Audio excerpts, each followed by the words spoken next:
Good morning. We'll commence with the hearing here of the Water Resource and Environment Subcommittee of Transportation and Infrastructure. Welcome. Today we're going to have a hearing on the economic importance and financial challenges of recapitalization of the nation's inland waterways transportation system. Transportation savings are a key factor in economic growth. As fuel prices continue to escalate, waterway transportation becomes an even more viable alternative for shippers. But an inefficient transportation system will make U.S. products uncompetitive in world markets. The inland water transportation system provides freight mobility that otherwise would be costly or even impossible to address. Some products are simply too large to move by any mode other than water. Some products are too hazardous for other modes, and those modes cannot charge rates high enough to make it feasible to move the product.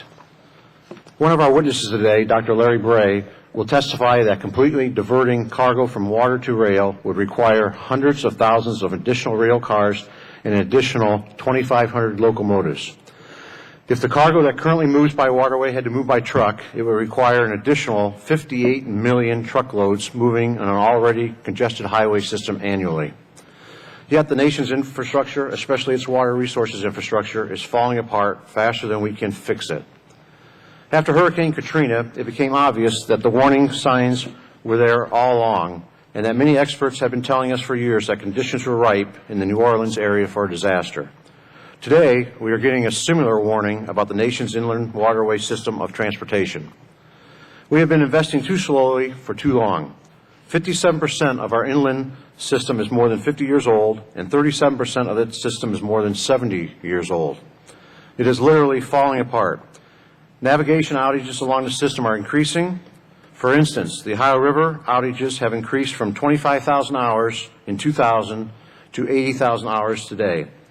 This trend of increasing outages is expected to continue. While it affects the reliability of the system, it also foretells the likelihood of a major physical failure in one of the structures. At the current rate of investment, the Inner Harbor Navigation Canal Lock in New Orleans, the southernmost navigation feature on the system, is scheduled to begin reconstruction in 2029. This will mean a current lock will be well over 100 years old when it is scheduled to be replaced. In addition, because of the age, the existing locks and dams are not sized for the modern tow of 15 barges. As a result, delays occur at sometimes of the year as towboats have to break up their loads and move them through locks in 2 or 3 separate passes. Efficiencies could be found at many locations by expanding existing locks to handle the larger tows. To add to the problem, the Coast Guard Inland Water Navigation Program has also no plan to replace the inland and river buoy tender fleet. These cutters mark navigation channels along the inland waterways and play a crucial role in keeping these waterways operating. Almost all have exceeded their service of life, and many are over 60 years old. Yet no design or construction funding has been made available to replace these vessels, and none is proposed for the next 5 years.